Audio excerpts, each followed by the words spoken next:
ભગવાન વિશેની વાતો ઘણી થઈ છે, એને નામ જુદા જુદા મળ્યા છે અને લોકોની જુદી જુદી માન્યતાઓ છે, અનુભવો છે. આપણે પરમહંસની વાત કરીશું તો વિવેકાનંદને એમણે પ્રશ્ન પૂછેલો કે તમે ભગવાનને જોયા છે? તો મહર્ષિએ કહેલું, હા મેં જોયા છે. ક્યાં છે? કે તારામાં મને ભગવાન દેખાય છે.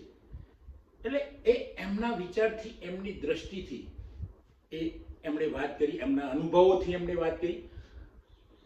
નરસિંહ મહેતા ના પણ ભજનો બહુ પ્રખ્યાત છે. અખિલ બ્રહ્માંડમાં એક તું શ્રી હરિ. દરેક જગ્યાએ તમે જોશો તો તમે કબીરની વાણીમાં પણ લાલી મેરે લાલ કી જીત દેખું તિત લાલ, લાલી મેરે લાલ કી જીત દેખું તિત લાલ, લાલી દેખન મેં ગયા મેં ભી હો ગયા લાલ. આ કબીરની વાતો છે, ભગવાનની વાતના સંદર્ભમાં એમણે વાત કરી છે. મિત્રો, આવા જુદા જુદા લોકોની જુદી જુદી વાતો ભગવાન વિશેની છે.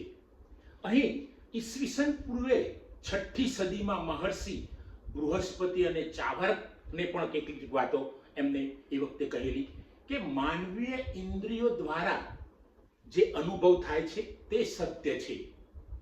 આ એમનું કહેવું એવું હતું કે માનવ જાતને નિયંત્રણમાં રાખવા માટે જે કહેવાતા ગુરુઓ હોય એમણે ભગવાનનું કલ્પના કરી અને એમણે નિયંત્રણ કરવાના પ્રયત્નો કરેલા. એ એમના વિચારો હશે. ગ્રીક ફિલસૂફ એપિક્યુરસ પણ એને પણ વાત કરી છે દૃષ્ટતાની સમસ્યાના સંદર્ભમાં. ભગવાન દુઃખ અને અન્યાય દુઃખ કરવા સક્ષમ નથી, તો તે ભગવાન કેવી રીતે કહેવા? એવા એને પણ પ્રશ્નો કરેલા. કાર્લ માર્ક્સે ધર્મને ગરીબોનું અફીણ કહ્યું છે. મિત્રો, આમ જુદા જુદા લોકોની જુદી જુદી વાતો છે. નીત્સે ભગવાન મરી ગયા છે, ગોડ ઇઝ ડેડ, એવું પણ એમણે કહેલું. અને આર્થિક અને માનવીય મુશ્કેલીઓ ઉકેલવા લોકો કાલ્પનિક ભગવાનનો સહારો લે છે, એવું એમનું માનવું હતું. માનવે સર્જનાત્મકતા અને પોતાના જીવન ચલાવવાની જવાબદારી સ્વીકારવી જોઈએ અને એને પોતાની રીતે ચાલવું જોઈએ. ભગવાન બુદ્ધે પણ બહુ સરસ કહ્યું છે, અપ્પો દીપો ભવ, તું તારો પ્રકાશ જાતે બન. ભગવાન બુદ્ધ મોટે ભાગે ભગવાન છે કે નથી એમાં પડ્યા વગર એમણે માનવ જાતને દુઃખમાંથી કેવી રીતે બહાર કાઢવી એના જબરજસ્ત પ્રયત્નો કર્યા છે. અને એમણે ઈશ્વર કૃપા ઉપર આધાર રાખવા કરતા વ્યક્તિગત કર્મ અને ધમ્મ એટલે કે સદાચાર ઉપર ભાર મૂક્યો હતો. મિત્રો, આ દરેકના વિચારો, દરેકની માન્યતા અથવા તો દરેકના અનુભવ અલગ અલગ હોય. ઈશ્વર નામે પશુ બલિ થાય એનો જબરજસ્ત વિરોધ બુદ્ધ ભગવાને કરેલો.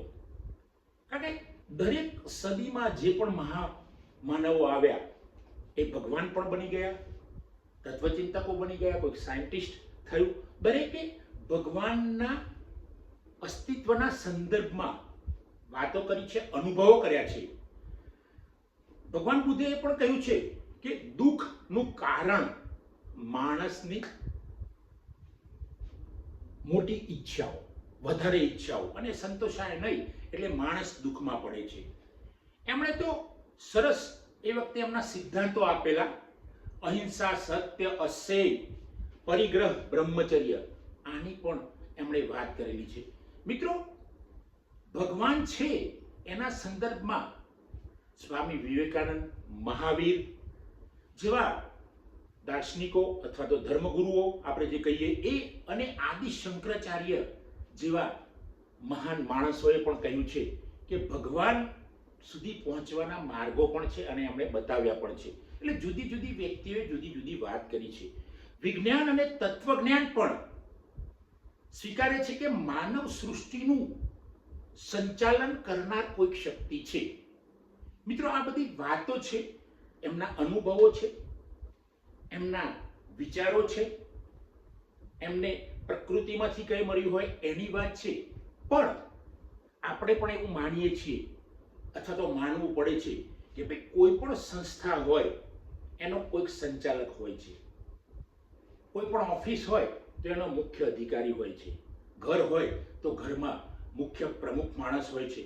તો આવી રીતે સૃષ્ટિનું સંચાલન કરવા વાળી કોઈક શક્તિ છે એવું આ જુદા જુદા વ્યક્તિઓના મંતવ્યોમાંથી આવે છે. કોઈકે કહ્યું છે, કોઈકે અસ્વીકાર કર્યો છે. અસ્વીકારમાં પણ ક્યાંક આપણને સ્વીકાર દેખાશે, કારણ કે માણસનું સર્જન થાય છે, વિસર્જન થાય છે, એમાં ક્યાંક ક્યાંક કોઈક શક્તિ તો કામ કરે જ છે. એ માનવું દરેક માટે હોય એવું નથી, કોઈક નથી પણ માનતું અને કોઈક જબરજસ્ત માને છે કે સર્વત્ર ઈશ્વર છે, કણ કણ મેં હે રણછોડ, દાદાના અર્થઘટનના શબ્દો.